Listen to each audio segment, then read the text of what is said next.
कदम निरंतर चलते जिनके, संघर्ष जिनका अविराम है, विजय सुनिश्चित होती उनकी, घोषित यह परिणाम है। जय हिंद साथियों, इसी के साथ हम आज का अपना टॉपिक शुरू करते हैं। हमारा आज का जो टॉपिक है वह है इकाई का अंक ज्ञात करना। तो किसी भी एग्ज़ाम में एक या दो क्वेश्चन ऐसे दिख जाते हैं जिसमें इकाई का अंक ज्ञात करना होता है। तो इसको हम चाहें तो ईजिली आसानी से छोटे से ट्रिक के माध्यम से बिना टाइम गंवाए इसको ज्ञात कर सकते हैं। तो इसके लिए जब सबसे अच्छी बात होती है वो ये बात होती है कि अगर हम देखें किसी भी कोई भी संख्या लिखा हुआ हो, अगर उस संख्या में जो है इकाई के स्थान पर 0 हो, 1 हो, 5 हो या 6 हो, इन चारों में से कोई भी अंक अगर हो इकाई के स्थान पे, तो अंतिम अंक भी वही होता है। जो अंतिम अंक होगा वही होगा। जैसे 0 का वर्ग करें, क्यूब करें, कभी भी 0 ही आएगा। 1 का भी कितना भी घात लगा दें तो वैल्यू 1 ही आती है। ऐसे ही 5 का भी अगर 1 घात करते हैं तो 5 होगा। 5 का अगर 2 घात करते हैं तो 25, अंतिम डिजिट मतलब 5 ही आएगा। 5 की पावर 3 करें तो 125, लास्ट डिजिट हमेशा 5 आएगी। सिमिलरली 6 का भी होता है। 6 की पावर 1 करें 6 की पावर 2 होगा 36। तो ऐसे ही अगर 0 हो, 1 हो, 5 हो या 6 हो, उसका अंतिम अंक हमेशा हमको क्या मिलेगा? सेम मिलेगा। तो इन 4 नंबर्स अगर अंतिम डिजिट हमारे होते हैं तो अंतिम अंक भी हमारा वही होगा। अगर इसी तरीके से एक क्वेश्चन को हम हल कर क्वेश्चन के माध्यम से देखते हैं। जो हमारे एक क्वेश्चन दिया हुआ हो 5, 1, 7, 2, 3, इसका होल का जो पावर गिवन है वो है 3186। तो पावर बहुत बड़ा पावर डिजिट दिया हुआ हो, तो जब भी हमको बड़ा पावर दिखाई दे, इस तरीके का पावर दिखाई दे, तो हम कोशिश करते हैं कि पावर को 4 से डिवाइड करें। अगर बड़ी डिजिट है पावर में तो चारों डिजिट को ना डिवाइड करके अंतिम के जो 2 डिजिट है उसको हम 4 से डिवाइड करेंगे। तो अंतिम डिजिट हमारा क्या है? 86। 86 को हम 4 से डिवाइड करते हैं। जब 4 से डिवाइड करते हैं तो हमारा रिमाइंडर क्या मिलेगा? डिवाइड करते हैं 86 डिवाइडेड बाई 4 करेंगे तो 4 2 जा 8, ठीक है, 6 आया, 4 1 जा 4, 2 हमारा रिमाइंडर हो गया। तो अंतिम डिजिट का हम क्या करते हैं, जो रिमाइंडर होता है वही पावर हो जाता है। तो 3 की पावर हम अगर क्या रिमाइंडर मिला हमको 2, तो 2 करेंगे 3 2 जा 3 3 जा 9। तो हमारी जो अंतिम डिजिट आएगी वो क्या आएगी? 9। हम 4 से ही क्यों डिवाइड किए? आपने इस बात पे गौर किया? 4 से इसलिए डिवाइड किया जाता है कि जो वैल्यूज होती हैं किसी भी पावर की वो 4 के बाद रिपीट होनी स्टार्ट हो जाती हैं। 4 के बाद रिपीट किस तरीके से होती हैं? सपोज करो हमने जैसे इसको जानने के लिए हम 2 की पावर 1 करते हैं, क्या मिलेगा? 2। तो ऐसे 2 की पावर अगर 2 करें तो क्या मिलेगा? 4, ठीक है। 2 की पावर 3 करते हैं तो क्या मिलेगा? 8। 2 की पावर 4 करेंगे 16। अगेन अगर 2 की पावर जैसे हम 5 करते हैं तो क्या मिलेगा? 32। अब देखिए यहाँ भी पावर 1, यहाँ भी 2, वहाँ 2 की पावर 1 की पावर लास्ट डिजिट भी 2, तो 2 और 2 यानी क्या है? ये 2 की पावर 5 को हम 4 + 1 लिख सकते हैं, इजीली लिख सकते हैं। तो यहाँ जैसे हम 4 की पावर आगे बढ़ेंगे ऐसे हमारा पावर क्या होती है? रिपीट होनी स्टार्ट हो जाती है। इसीलिए हम इसको पावर को 4 से डिवाइड करते हैं। जैसे 2 की पावर अगर 6 करते हैं तो 64, तो यहाँ अंतिम डिजिट क्या है? 4। यहाँ 2 की पावर 2 की भी डिजिट 4। तो इसलिए हम इसको जितना भी बड़ी पावर हो उसको हम हमेशा 4 से डिवाइड करते हैं। अब 4 से डिवाइड करें जो भी हमारा रिमाइंडर बचता है, अगर हमारा कोई भी डिजिट हो, अगर हमारा रिमाइंडर जो है 1 होता है तो लास्ट डिजिट का जो हमारा पावर हो जाएगा वो भी हमारा 1 हो जाएगा। अगर हमारा भाग देने पे रिमाइंडर जो है 2 मिलता है तो लास्ट डिजिट का हमारा क्या हो जाएगा? लास्ट डिजिट का जो पावर हो जाएगा वो भी 2 हो जाएगा। डिजिट के ऊपर पावर लगा देते हैं। तो इसीलिए हम हमेशा 4 से भाग देते हैं। तो ऐसे बड़े से बड़े क्वेश्चन को भी हम इजीली आसानी से सॉल्व कर सकते हैं। कोई भी वैल्यू निकालनी हो हम इजीली आसानी से निकाल सकते हैं। इसी प्रकार अगर हम देखें तो जैसे 4 होता है, 9 होता है, इसमें कुछ सम और विषम घात हमेशा रिपीट होते हैं। जैसे क्या होता है, जैसे 4 है, 4 की पावर अगर 1 करते हैं तो वैल्यू हमको 4 मिलेगी। 4 की पावर अगर 2 कर देते हैं क्या मिलेगा? 16 6। फिर अगर हम 4 की पावर 3 करेंगे क्या मिलेगा? 64। देखिए पावर 1 है तो लास्ट डिजिट 4 है, पावर 3 है तो लास्ट डिजिट 4 है। ऐसे ही अगर हम 4 की पावर 4 करते हैं तो क्या मिलेगा? 256, लास्ट डिजिट 6। देखो जब पावर इवन हो रहा है, पावर इवन मतलब 2 हो, 4 हो, 6 हो, तो अगर 4 की पावर इवन होगा तो अंतिम डिजिट हमको क्या मिलेगी 6। यानी 4 की पावर जो है इवन नंबर हो, कोई इवन नंबर हो तो हमेशा हमको क्या मिलेगा 6 मिलेगा। ठीक है, लास्ट डिजिट क्या मिलेगा 6 मिलेगा। अगर 4 की पावर ऑड नंबर है तो लास्ट डिजिट हमको क्या मिलेगा, यूनिट डिजिट क्या मिलेगी 4 मिलेगी। तो ये बात याद रखना है, अगर 4 के पावर इवन होगा तो लास्ट डिजिट 6 मिलेगी, 4 की पावर अगर ऑड होता है तो लास्ट डिजिट हमारी 4 मिलेगी। ठीक है, तो इस तरीके से हम इसको ईजिली फाइंड आउट कर सकते हैं। इसी तरीके से अगर अलग बड़ा दूसरा क्वेश्चन हम सॉल्व करके देखते हैं, कोई भी क्वेश्चन हो किस तरीके से हम क्वेश्चन को सॉल्व कर सकते हैं। मान लीजिए एक हम क्वेश्चन लेते हैं यहाँ पे। ठीक है, एक क्वेश्चन ले लेते हैं जिसमें क्वेश्चन में गिवन है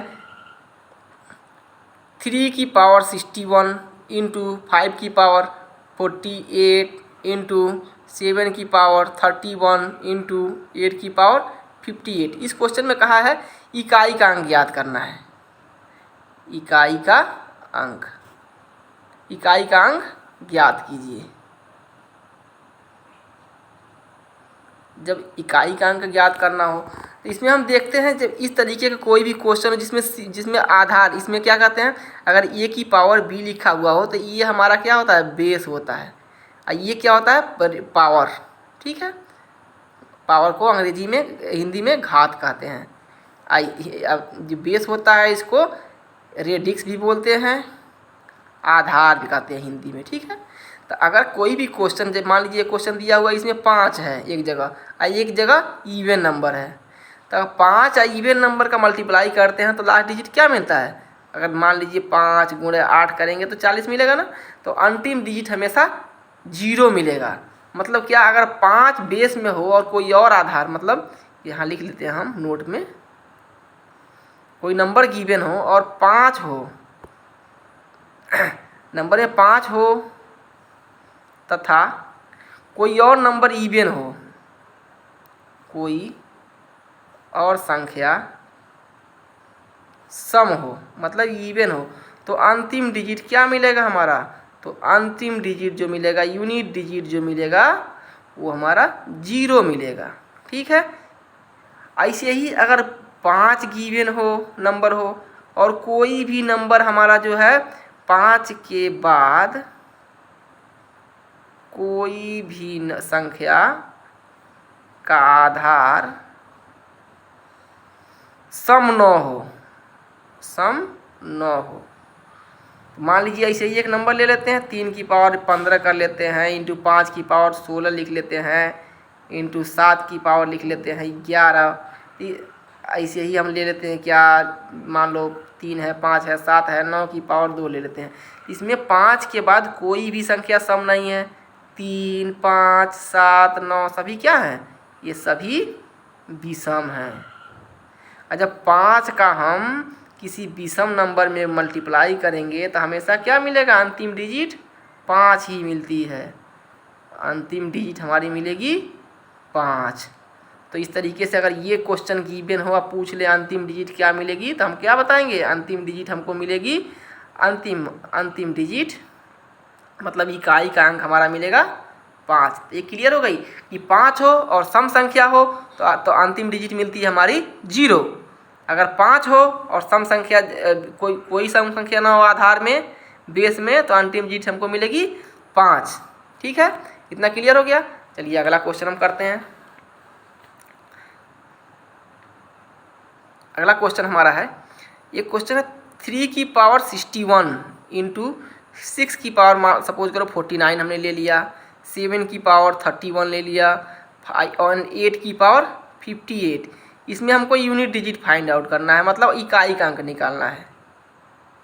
इकाई का अंक क्या आएगा, देखने से तो क्वेश्चन बहुत टफ लग रहा है, लेकिन अगर इसको हम सॉल्व करते हैं जो मेथड हमने बताया उस मेथड से, तो इजीली सॉल्व हो जाएगा। हम क्या करते हैं, सभी घातों को 4 से भाग देते हैं, सभी घातांकों को 4 से भाग देते हैं। 4 से क्यों भाग देते हैं हम पहले बता चुके हैं, क्योंकि 4 के बाद जो है संख्याएं रिपीट होती हैं। तो 4 से अगर हम भाग देंगे इन संख्याओं को, तो 4 से भाग दे के देखते हैं हमारा रिमाइंडर क्या मिलता है। तो पहली संख्या है मान लीजिए हमारा 61 है, तो यहाँ हम भाग देते हैं। अगर हम 61 को 4 से भाग देंगे तो हमारा रिमाइंडर क्या मिलेगा? रिमाइंडर मिलेगा 15 चौको 60 1। इतना क्लियर हो गया। तो 3 जो रिमाइंडर होता है वही उसका पावर लिख देते हैं, तो 3 की पावर 1 हो जाएगा। इंटू 6 की पावर 49 है। 49 को अगर 4 से भाग देंगे तो कितना मिलेगा? 49 डिवाइडेड बाई 4, तो कितना मिलेगा रिमाइंडर हमारा? रिमाइंडर मिलेगा 12 चौको 48 1 49, रिमाइंडर इक्वल टू 1। तो ये हो जाएगा 6 की पावर 1 इंटू 7 की पावर 31 है, 4 से डिवाइड करेंगे तो 7 4 जा 4 7 जा 28, तो कितना मिलेगा? 3। तो 7 की पावर हो जाएगा 3। जो रिमाइंडर है वही पावर कर देते हैं। और 58 है तो 58 वाले में हमारा रिमाइंडर क्या मिलेगा? 2। तो 8 की पावर हो जाएगा 2। ये सभी रिमाइंडर 4 से भाग देने के बाद यहाँ लिख लेते हैं हम, जो रिमाइंडर होता है वही हमारा क्या हो जाता है? पावर, घात लिख देते हैं। अब देखते हैं, इसको मल्टीप्लाई करते हैं। 3 की पावर 1 3 हो जाएगा, 6 की पावर 1 6, और 7 की पावर 3 7 7 जा 49 49 7 जा 343, 8 की पावर 2 मतलब 64। अब देखिए मल्टीप्लाई करते हैं, 3 6 जा 18 इंटू हम क्या करते हैं ऐसे ही लिख लेते हैं 3 इंटू 4 64। हमको यूनिट डिजिट निकालना था, हम लास्ट के डिजिट से केवल मल्टीप्लाई करते जाते हमको यूनिट डिजिट मिल जाएगी। देखिए 8 का मल्टीप्लाई करेंगे 3 में, जो वैल्यू आएगी उसकी अंतिम डिजिट की मल्टीप्लाई करेंगे 4 में, तो 8 3 जा 24, 24 में लास्ट डिजिट क्या है? 4 का 4 में मल्टीप्लाई करेंगे क्या मिलेगा? 16 मतलब 6। तो यूनिट डिजिट क्या हो जाएगी? जो हमारी यूनिट डिजिट हो जाएगी वो हमारी 6 हो जाएगी। तो आसानी से हमने इसके यूनिट डिजिट को फाइंड आउट कर लिया। तो ये हो गया यूनिट डिजिट। जैसे अगर 5 है आधार में सम संख्या, देखिए इसमें 5 नहीं था तो भी कितने बड़े पावर हो, जितने बड़े पावर हो कोशिश करते हैं अगर पूरे पावर को 4 से भाग देने का, अगर बड़ा पावर हो तो अंतिम के 2 डिजिट को ही 4 से हम भाग देते हैं। तो इस तरीके भी क्वेश्चन को भी आसानी से कर सकते हैं। अब एक और तरीके क्वेश्चन इससे बनते हैं, तो उन क्वेश्चनों को देखते हैं कैसे सॉल्व करते हैं। मान लीजिए एक क्वेश्चन हमारे पास गिवन हो, क्वेश्चन हमारा 114 की पावर 113, अब प्लस में है। अभी तक तो हमने मल्टीप्लाई वाला सिस्टम देखा, अब प्लस में देखते हैं 114 की पावर 114। इसमें हमको क्या करना है? इसमें हमको फाइंड आउट करना है अंतिम डिजिट, अंतिम अंक मतलब इकाई का अंक। ठीक है, इकाई का अंक क्या होगा? तो देखिए यहाँ पे 113 जो पावर हमारा है घात है, 113 क्या है? विषम है। और यहाँ पे 114 क्या है? सम है। तो ये घात देखते हैं, यहाँ पे घात एक जगह सम है एक जगह विषम है। तो 4 का जब घात विषम होता है तभी हम देख चुके हैं अंतिम डिजिट क्या आता है? 4 का घातांक अगर सम है और यहाँ पे 4 का घातांक विषम है, यहाँ पे विषम है और यहाँ पे 4 का घातांक सम है। तो हम देखते हैं 4 का घात जब सम आता है, तब पहले हम क्लास में अभी इस पहले वाले क्वेश्चन में बताया था 4 की पावर 4 1 जा 4, 4 की पावर 2 होता है, 4 की पावर 2 मतलब 16, 4 की पावर 3 मतलब 64 एंड 4 की पावर 1 बराबर 4। तो जब भी घात हमारा विषम होगा तो अंतिम डिजिट 4 होगा, और जब भी घात हमारा सम होगा तो अंतिम डिजिट 6 होगा। ठीक है, ये हमारा जब मिलेगा विषम घात में मिलेगा और ये हमारा मिलेगा सम घात में। तो इसी तरीके से हम घात यहाँ देख लेते हैं। जब 4 का घातांक विषम संख्या होगा तो क्या मिलेगा? अंतिम डिजिट, अंतिम अंक 4 मिलेगा। और जब 4 का घातांक विषम होगा तो अंतिम अंक क्या मिलेगा? 6 मिलेगा। दोनों को हम जोड़ देते हैं, क्या हो जाएगा? 6 + 4 10, मतलब इकाई का अंक हमारा क्या होगा? 0 होगा। इतना आसानी समझ में आ गया ना? अंतिम अंक हमारा हमें क्या मिलेगा? 0 मिलेगा। इसी तरीके का एक और क्वेश्चन हम करके देखते हैं। थोड़ा सा क्वेश्चन हम बदल देते हैं, जो हमने प्लस लिया था माइनस लेते हैं, थोड़ी सी वैल्यू चेंज कर देते हैं। अगला क्वेश्चन हमारा जो है, अगला क्वेश्चन दिया 234 की पावर हमारा 233 माइनस 234 की पावर 134। इसमें इकाई का अंक बताना है। ये सभी क्वेश्चंस लगभग एग्जाम में हमेशा कई बार पूछे जा चुके क्वेश्चन हमने सेलेक्ट किए हैं।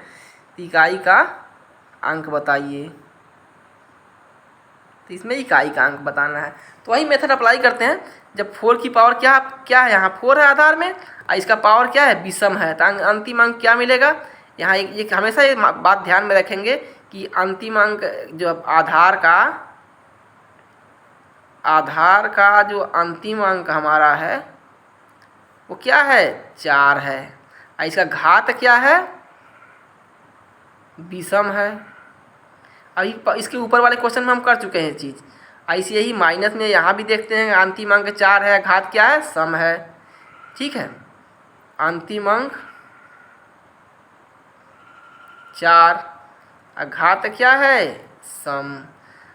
ठीक, घात सम हो तो अगर अंतिम अंक विषम हो और घात 4 हो, आधार 4 हो और अंतिम अंक विषम हो, तो हमको क्या मिलता है, अंतिम अंक 4 मिलता है। मतलब आधार 4 हो और घात विषम हो तो अंतिम अंक 4 मिलेगा। माइनस, और जब 4 का घात सम होता है तो अंतिम अंक मिलता है 6।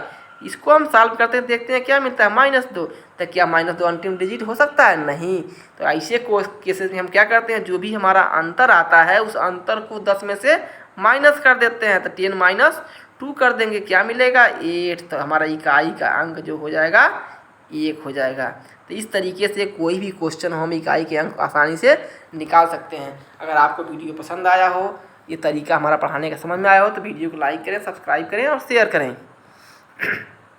इस तरीके से हम कोई भी क्वेश्चन को, घातांकों को आसानी से निकाल सकते हैं। अगला जो हमारा टॉपिक होगा, कल का जो टॉपिक हम पढ़ाएंगे आप लोगों को, वो पढ़ाएंगे, अभी तो हमने यूनिट डिजिट पढ़ा दिया, अब पढ़ाएंगे कॉन्सिक्यूटिव जीरोज बचे हुए हैं, क्रमागत शून्य जिसको हिंदी में कहते हैं, और घातांकों के नियम हैं, सामान्य नियम पढ़ाए जाएंगे। उसका प्रतिशत है, मैथ के सभी टॉपिक्स कवर किए जाएंगे बारी बारी से। और इसमें जो भी चीज़ें ना समझ में आई हो, आप कमेंट बॉक्स में कमेंट कर सकते हैं। और अगर वीडियो पसंद आया तो लाइक सब्सक्राइब करते हैं, जिससे हमको मोटिवेशन मिलेगा और अच्छे से अच्छे तरीके से आप लोगों को चीज़ें पढ़ाई जाएंगी। चलिए, धन्यवाद मित्रों।